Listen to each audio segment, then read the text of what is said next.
Left heavy delays on I-57 and especially the Bishop Ford Freeway. Ford is jammed 111th to the merge. It's 47 minutes, 80-94 to the Ryan. I-57, 25 minutes. I-80 to the merge. To the Ryan is 40 minutes, 95th to downtown. Eden's 21 minutes, Lake Cook to the Junction. Kennedy, now an hour and 2 minutes. O'Hare to downtown. 43 minutes from Montrose, 42 in the Express. Eisenhower, an hour from 390 to the Circle. 40 minutes from Mannheim. Stevenson, an hour and 20 minutes, 3:55 to Lakeshore Drive. Southbound Lakeshore Drive is heavy. Foster to North Avenue, northbound from the Stevenson to Jackson. That's traffic. I'm Chip Telemonte on AM 560 The Answer. Chicago's Morning Answer continues next, and your official Chicagoland weather forecast from the 1 Hour Heating and Air Conditioning Weather Center and our meteorologist, Steve Williams. Mostly cloudy, breezy, and cooler. Shower and thunderstorm today, the high 64. Temperatures dropping into the 40s. Partly cloudy, breezy, and chilly tonight, low 33. For tomorrow and Sunday, mix of sun and clouds, windy and cool, the high both days at 52. I'm Steve Williams on AM 560, The Answer. 66 at O'Hare, 64 Lakefront. Your next news update is at 8:30. Chicago's Morning Answer with Dan and Amy continues next on AM 560, The Answer. Don't forget that you can watch Chicago's Morning Answer on the Income Store live video stream every morning at 560theanswer.com. This is Chicago's Morning Answer with Dan Proft and Amy Jacobson on AM 560. The Answer.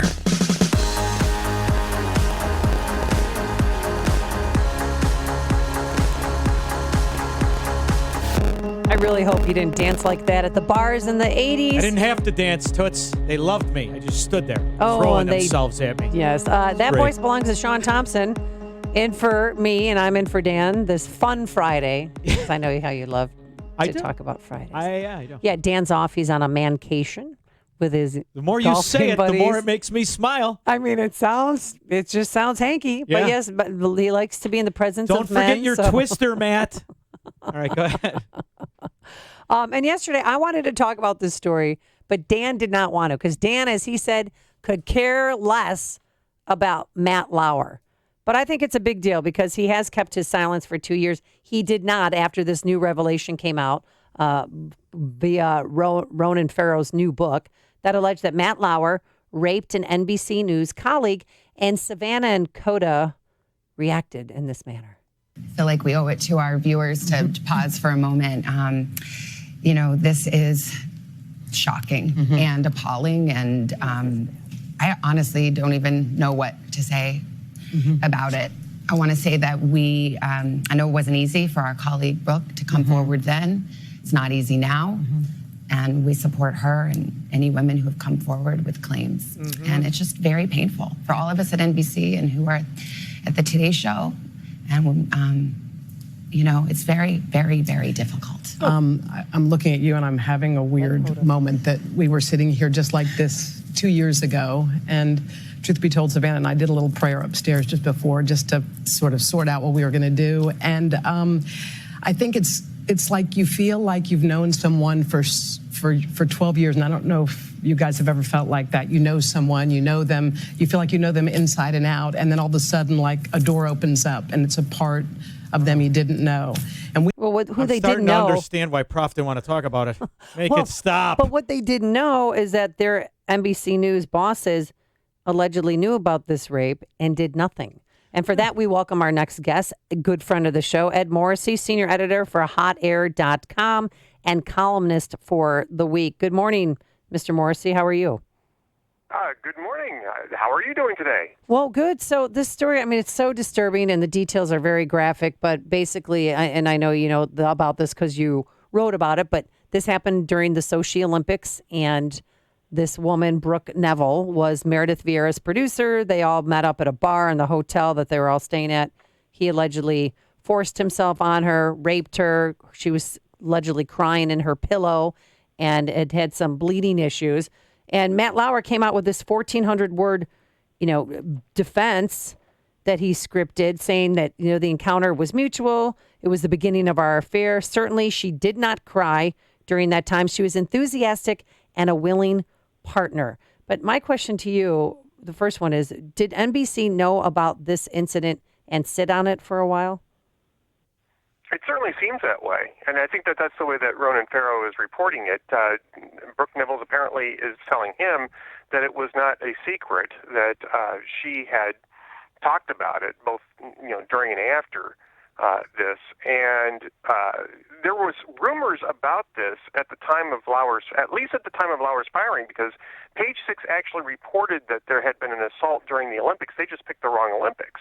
They thought it had happened in Rio because that was the Olympics that had taken place the year before Lauer had gotten fired, when in fact this took place 2 years prior to that in 2014 at Sochi. And so, I went back and looked at some of the stuff that we were writing at the time that Lauer was fired, and I discovered that we had quoted Page Six on this, and that they were saying that it involved an assault.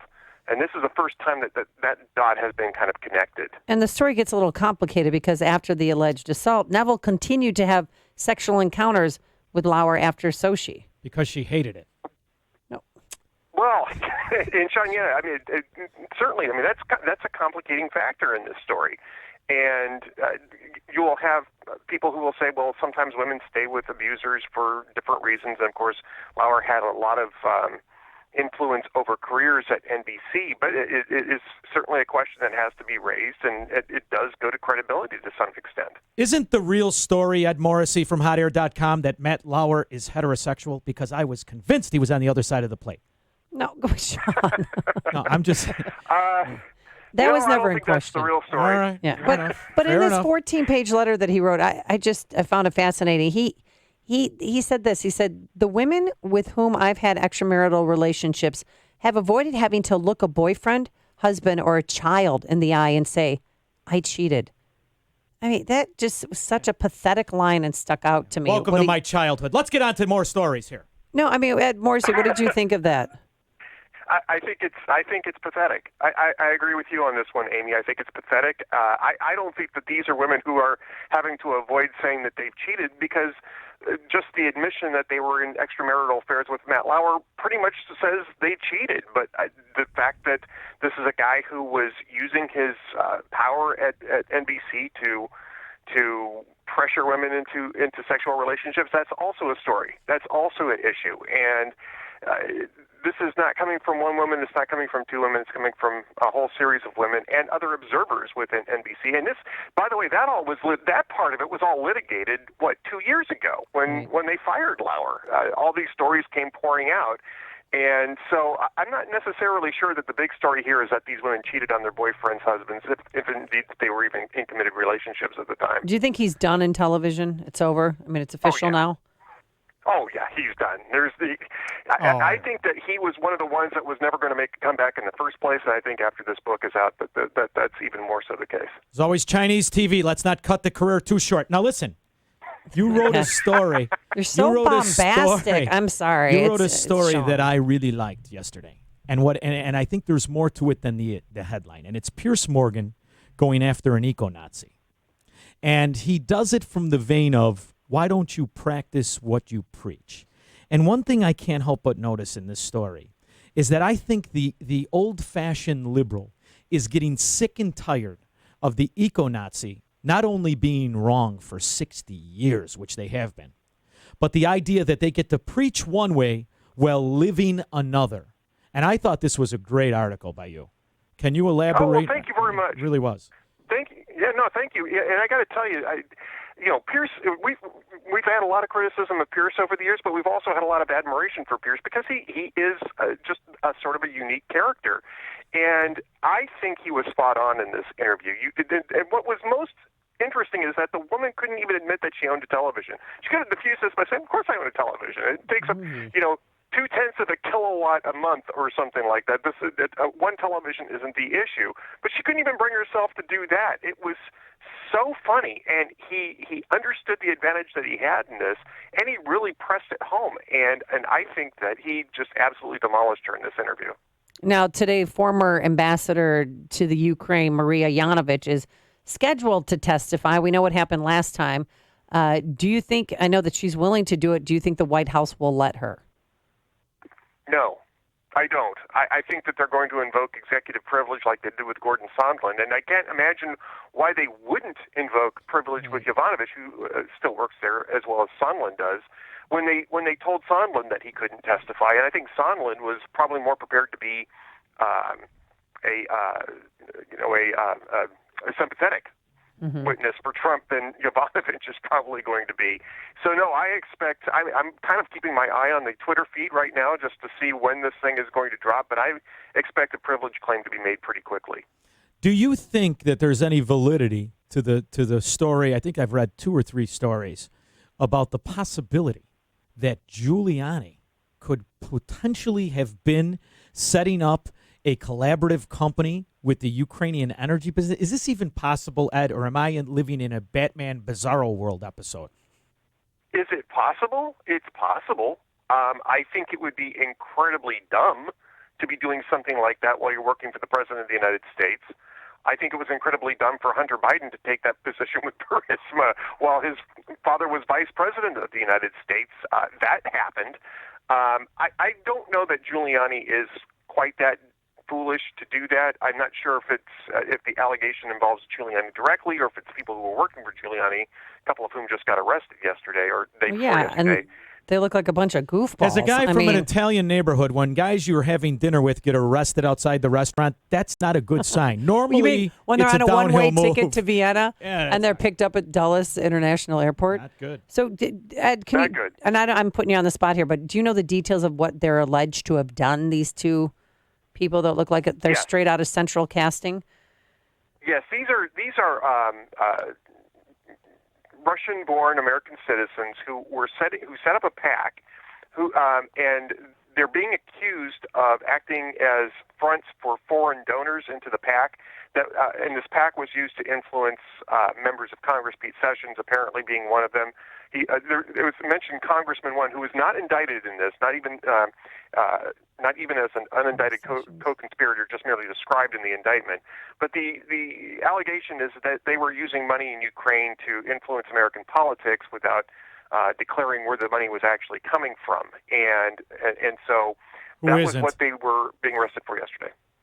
I mean, isn't it just a system flaw, though, Ed? I got to tell you, the idea that we could sprinkle the infield with these PACs and this nonsense, we really don't even know the kind of organized manipulation money in the system.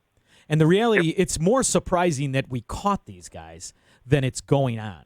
And I got to tell you, that's the beauty of Trump. I think he's going to tear the whole thing down. At the end of the day, you're not going to be able to say it's not corrupt. It's going to be obvious it is. Well, President Trump said he doesn't know any of these two guys. Of course not. I don't think he would. I mean, I don't think there'd be any reason for him to know these guys. They're clients of Rudy Giuliani, but that doesn't mean that Donald Trump knows who they are. And to your point, Sean, what this is, the setup for this is all the campaign finance laws that were passed before. What we really need is just total transparency and the money going directly to candidates and directly to political parties. And the way you do that is you lift the limits, you get rid of all these artificial designations for money coming into politics, and you have 48-hour transparency rules. Anything over a certain dollar amount, say $200, gets disclosed immediately, within 48 hours on the internet, so everybody can look up and see where the money's coming from. And then you don't need all of these PACs and super PACs and all the rest of this stuff. That money will flow directly to candidates and parties. Give us 20 minutes and a cigar, Ed. We could solve everything. I love it. Ed Morrissey, senior editor for hotair.com and columnist for The Week. Thank you so much for coming on. It's always a pleasure. Thank you very much for having me. Thanks. Have a great weekend. And he joined us on our turnkey.pro answer line. Before you see it on TV, share